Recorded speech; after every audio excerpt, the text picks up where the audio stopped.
Inmates are some of the most creative people in the world. 10 Pulaski County jail inmates are facing a lot more serious charges based on what they did behind bars. An Estill County woman entered a plea deal today after being charged last year with criminal abuse involving her adopted children. I thought the man was really honest. How this man got lured into a scam that's getting more aggressive by the day, and how you can protect yourself, coming up. Tracking, alerting, protecting. This is WKYT News at 5:30. Good evening to you. He is a new jailer with a new message. Since the current Pulaski County jailer took over last month, he has cracked down on inmates for what they're doing behind bars. Tonight, 10 inmates are in more trouble. Phil Pendleton talked to the jailer about what the inmates are accused of doing. It's our top story at 5:30. It has been somewhat surprising what the Pulaski County jailer and his staff have discovered since they took over the operation last month. Inmates are some of the most creative people in the world. But that's not creative in a good way, not hardly. It's unimaginable some of the things that they do to hide these things. They can create ways, and we have to stay on our toes to determine what they're doing. Such as creating handmade weapons or shanks and sneaking contraband into the lockup. Several of them are accused of bringing in drugs and syringes and stuff similar to that in body cavities when they're coming in. All in all, 10 were charged. Most are facing contraband charges, but during a recent search, one inmate is accused of stopping up the entire drainage system by flushing a uniform down the commode. Most of the time, I just really don't understand that philosophy, because when they do things like that, they're just affecting themselves more than they are anyone else. That inmate is charged with criminal mischief. All the contraband, sneaked in stuff, and mischief has the jailer with a new message. If you want more time to serve, then I guess try. In Pulaski County, Phil Pendleton, WKYT. The arrests and new charges are the result of new policies about contraband that the jailer instituted when he took over January 5th. Well, another cold start to our weekend, but we are tracking rain moving in, making for a wet end to our weekend. Meteorologist Jim Caldwell has the details for us in his forecast. Yeah, and we've got all kinds of things happening in the overall 7-day, from spring-like to more wintry weather. It's all coming our way. We look outside right now. We're tracking the sunset. It's getting closer and closer out there, and you see a few clouds hanging out in the skies as well. And we'll likely see a few more from time to time through the evening hours, but generally on the clear side here for the next little bit. 22 degrees in Lexington with a feels-like temperature of 16. That's what a 5-mile-per-hour breeze will do for you. It gusts a little higher from time to time, 10, 15, not a big deal, of course. Defender on the calm side for us today, and it should remain that way through the evening hours for you. We look at our hour-by-hour temperatures. By 11 o'clock, we're starting to see 11.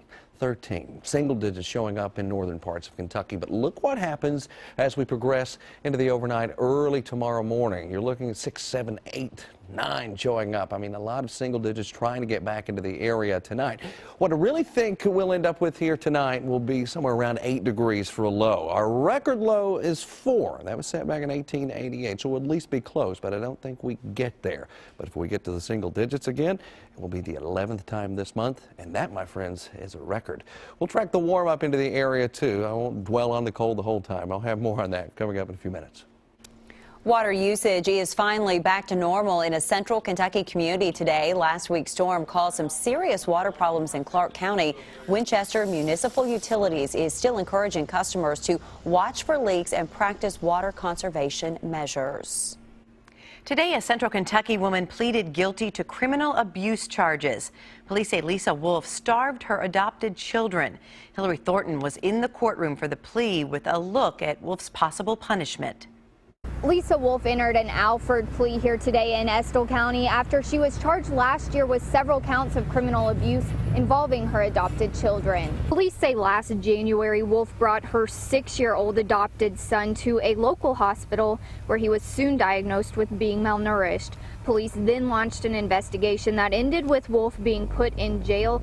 Investigators say she adopted the 6-year-old boy and a 7- and 9-year-old girl after first being their foster mother.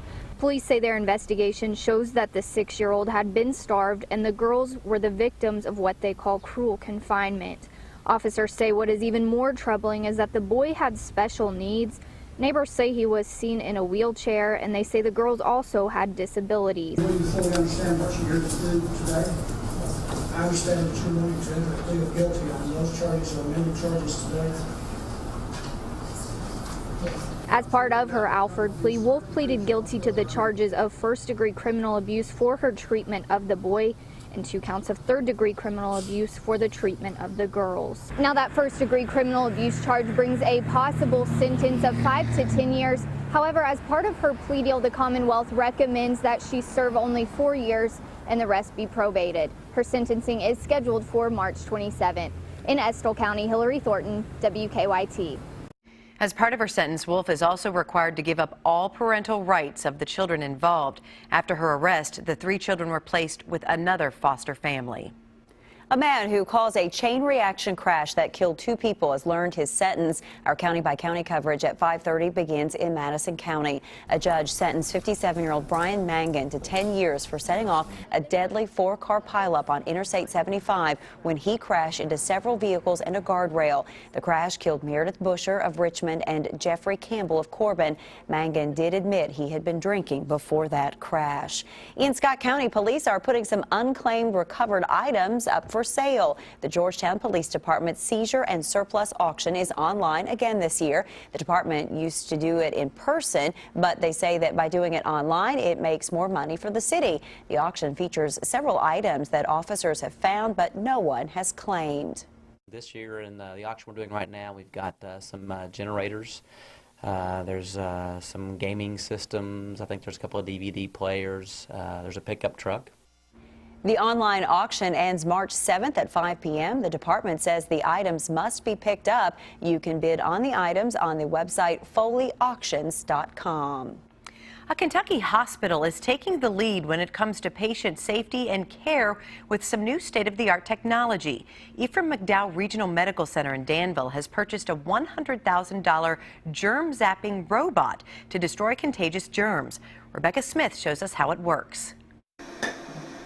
Staph infection, bacterial infection, even Ebola doesn't stand a chance against this high-tech robot that can sanitize a room in just 15 minutes. The Texas company that manufactures it explained how it works Friday at Ephraim McDowell Regional Medical Center and offered a demonstration. So this sterilizing robot, it doesn't necessarily spit out cleaning solution and wipe up the germs. It actually zaps it by using ultraviolet technology.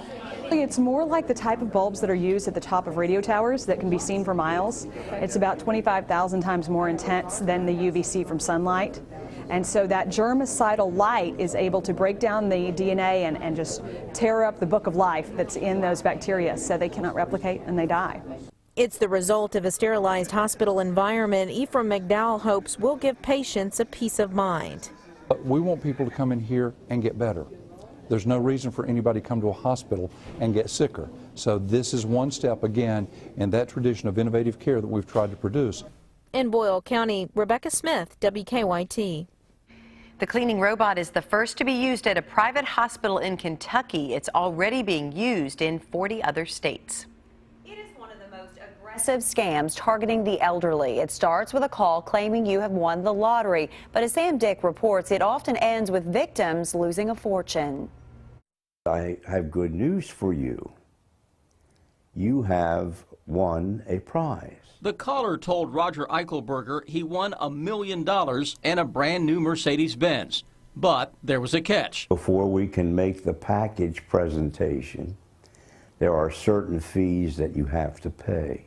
And from that point on, it was pay a fee on a regular basis. The caller wanted payment in green MoneyGram cards, first in small increments of around $100, but quickly ballooning into more. Every time he called back, there was another fee involved. Despite the constant requests for money, Roger considered the caller a friend. I thought the man was really honest. But Roger finally had enough. He wouldn't pay any more money. As it was, he already had lost $100,000. These scam people, he is relentless. When I cut him off from all conversations. Roger even changed his phone number, but the con artist wouldn't give up. I was getting 6 to 10 vendors here every day who would show up delivering pizzas, sandwiches, Chinese food, plumbers, electricians, anybody that would come with a cell phone.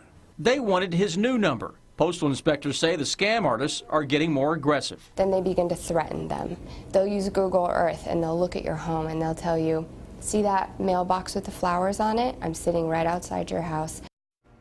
Well, that was Sam Dick reporting. Now, if you haven't heard this warning from postal inspectors, listen closely again. No legitimate lottery will ever ask you up front for money.